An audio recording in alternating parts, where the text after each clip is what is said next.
Olá, colegas, tudo bem? Hoje eu trago mais um vídeo comentando, né, de uma situação que está sendo muito comentada atualmente, que é do atual rei Charles III, que é o edema de mãos dele, né? E será que o ultrassom pode ajudar a identificar, a diagnosticar, né, casos como o dele, né, que vem apresentando esse edema de mãos aí que a gente vê nas fotos, das imagens aí de jornais, enfim, né? Será que pacientes que têm esses edemas, né, nas mãos e punhos, a gente pode utilizar ultrassom para auxiliar? Então vamos falar um pouco sobre isso, né? O que poderia ser, será? Né, a gente vê várias fotos aí em jornais, né, do príncipe Charles e agora rei Charles III, né, com esse edema de mãos e dedos, né, várias fotos até um pouco mais antigas também, mostrando, né, esse edema aparentemente difuso dos dedos, das mãos, também um pouco mais avermelhada essas mãos, né? O que será que poderia ser? Então tem várias hipóteses aí que o pessoal tem comentado, diversos médicos, em especial os reumatologistas, têm discutido, né? Lógico que é difícil apenas olhando a imagem, as fotos, né, chegar a uma conclusão, porque a gente depende de anamnese, de exame físico, outros dados. Porém, né, existem algumas hipóteses, né? Uma delas seriam as artropatias inflamatórias, como a artrite reumatoide, a artrite psoriásica, né? Essas doenças podem cursar com as tenossinovites, né, que clinicamente a gente identifica como edema, né, de mãos e dedos. Aqui é um caso de tenossinovite do quarto compartimento extensor do punho, do carpo, né, os tendões extensores dos dedos, né, é, com derrame, né, ao redor, no interior de suas bainhas, ao redor dos tendões, né, derrame e também hipertrofia tenossinovial. Tá? Então, isso pode cursar, né, com edema, principalmente na região de dorso de mãos. Né? Então, as tenossinovites aí são possibilidades que podem estar ocorrendo em pacientes com edema de mãos, né? Aqui uma tenossinovite do extensor lunar do carpo, que é o sexto compartimento, que é um achado muito frequente em quem tem artrite reumatoide, né? Então, uma extensão grande, né, do tendão afetada por hipertrofia tenossinovial, com derrame, né, e tecido hipertrofiado no interior da sua bainha, né? Aqui um outro caso de tenossinovite do quarto compartimento extensor dorsal, né, também com presença de power Doppler ao seu redor, né? As dactilites também são alterações que a gente costuma ver no grupo das espondiloartrites, em especial na artrite psoriásica, né? Onde a gente, pelo ultrassom, a gente identifica também as tenossinovites, né, em especial aqui dos flexores, tanto dos dedos de mãos e dos pés também podem ocorrer, né? Geralmente são processos assimétricos, né, afetando um ou alguns dedos, né? E a gente identifica, né, esse processo de tenossinovite, tá? A gente pode ter também sinovite de interfalangianas proximais, distais e também edema de partes moles nas dactilites, tá? Então, são esses achados aí que a gente costuma visualizar pelo ultrassom, né? A tenossinovite, edema de partes moles e também sinovite mesmo, ou derrames articulares nas interfalangianas principalmente, né? E também a positividade ao power Doppler, no caso de atividade inflamatória, né, de inflamação ativa, a gente vai identificar isso pelo Doppler positivo ali, tanto nas bainhas tenossinoviais quanto nas sinóvias também. Então, dactilite seria outra hipótese aí, que tem se falado também, né, em especial aí do Charles, né?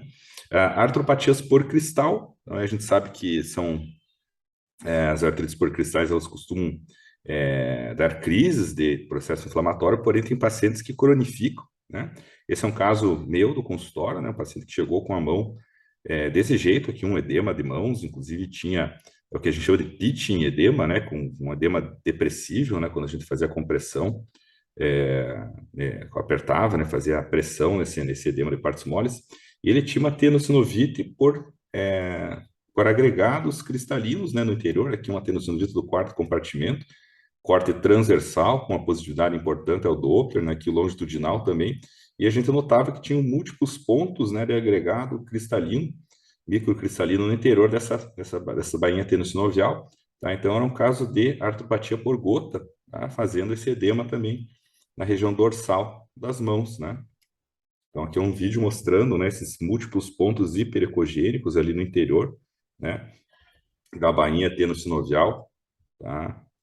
Depois esse caso foi confirmado como sendo um caso de gota, né? Então os achados são bem característicos aí das artropatias por cristal, em especial da gota, fazendo esses agregados cristalinos no interior da bainha tenossinovial, né?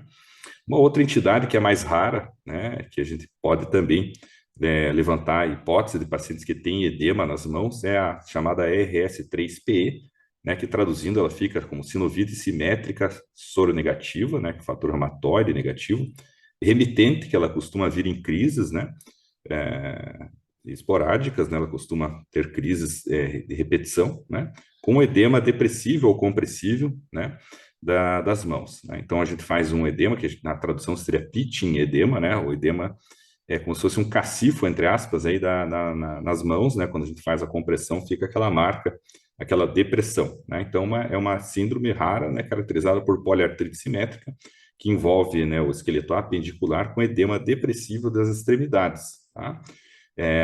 Afeta predominantemente indivíduos aí com mais de 50 anos, tá?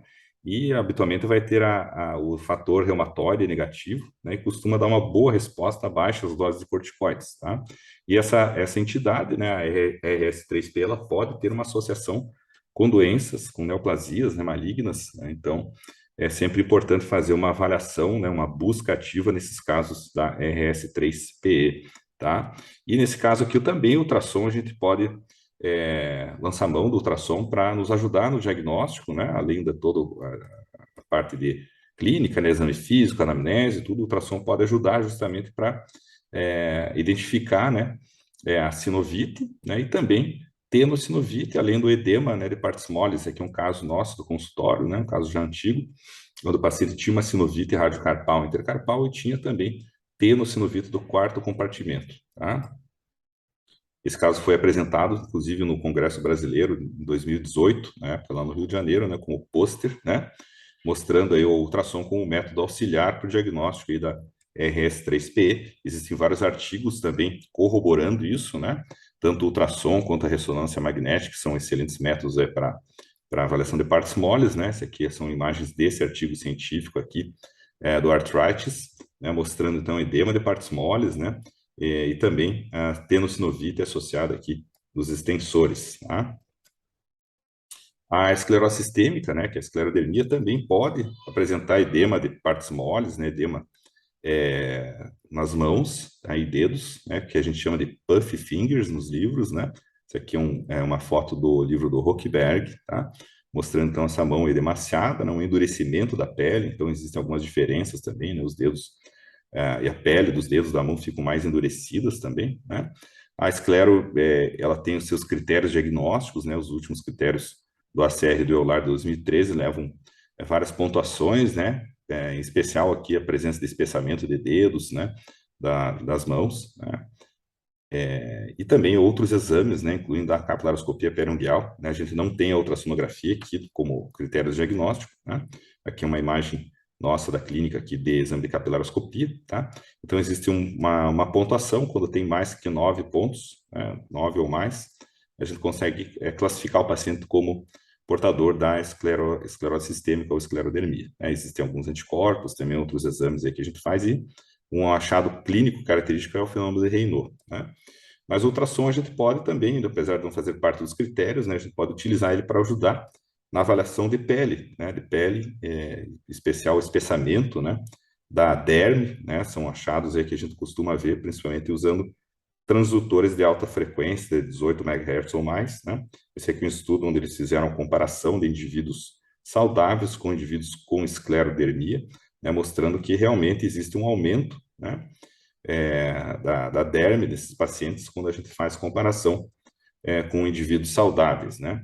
Tá? E é importante, nesses casos, utilizar um transdutor de alta frequência, porque a gente está lidando com estruturas superficiais, né?